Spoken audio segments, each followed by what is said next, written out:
السلام عليكم ورحمة الله تعالى وبركاته. بالنسبة للفيديو اليوم غنديرو بطبوط والغدا طاجين. بالنسبة للمكونات ديال البطبوط عندي هنايا جبانيات ونص ديال الفينو وجبانية ديال النخالة. درت الخمارة ديال العجين وشوية الملح وبديت كنخلط. انا نزيد الماء ونعجن فيه مزيان.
انا من بعد ما عجنتو غنخليه يخمر. بالنسبه للطاجين عندي هنايا كفته.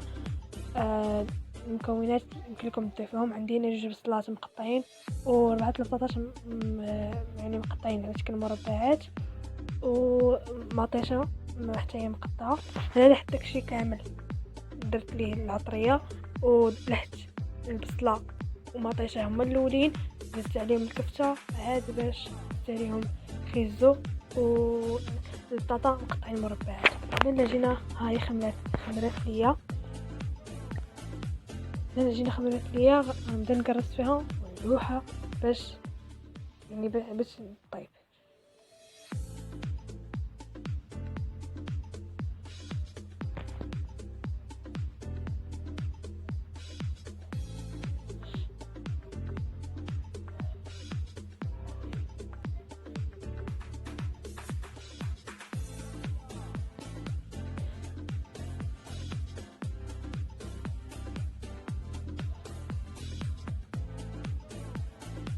يعني حتى نكمل كرات كاملين.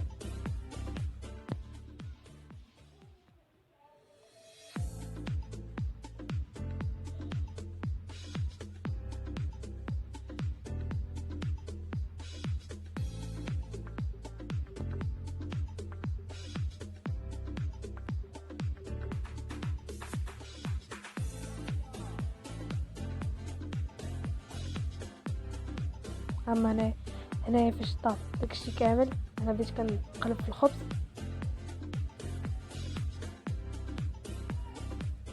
ها هو الطاجين هنا طاب وكذلك الخبز حتى هو طاب. وما تنساوش ديروا لايك واشتركوا في القناه باش يوصلكم كل جديد.